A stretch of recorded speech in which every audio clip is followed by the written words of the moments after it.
Here's a challenging statement written 2,000 years ago.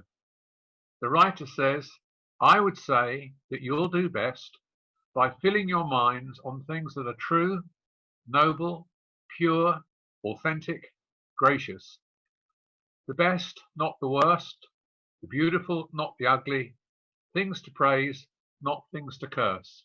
And some of you will know that was written by the Apostle Paul in a terrible situation in prison, and you can read about his words in Philippians chapter 4 and verse 8.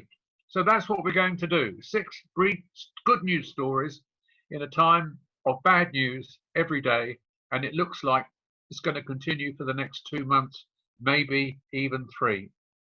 The first story is the government requested 250,000 volunteers to visit the elderly and the vulnerable, to call and to care. The government allowed an entire week for this to happen. However, 500,000 volunteered on day 1, and now it's in excess of 700,000 people.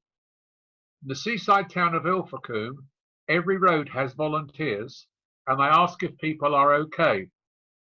And all the householders have got a red card or a green card.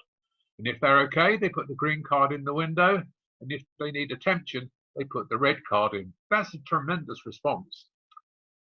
The second story is that personnel are clearing the Excel Conference Centre in London and are about, in a few days' time, to open it as a hospital, eventually holding 4,000 people.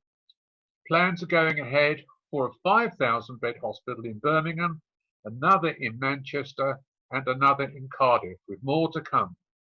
The third story is that the stock exchange just jumped by almost 10% after a drop last week of 10%, with significant financial losses for hundreds of thousands, if not millions, of people who often use the stock exchange to see money build up for their old age and to supplement their pensions. Thank God the economy is very strong. Our fourth story is that shop owners are giving the elderly free sanitizing packs.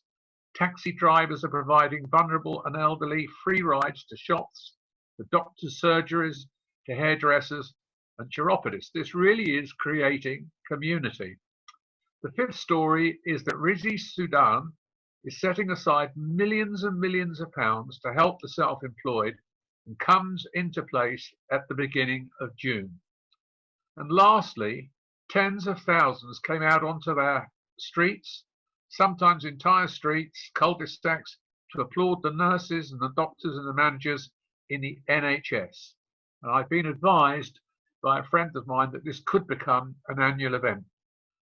And so to conclude, the crisis is likely to peak in 2 or 3 weeks' time. So I've been isolated in my home. You probably should have been isolated in your home. Do jobs in the garden, do jobs in the house, exercise, productivity, even tidiness will come. As we gather items we may want to donate later to charity shops. Call family, call friends, call neighbours, view, listen and pray. Thank you very much. I'll be back very soon. Bye-bye.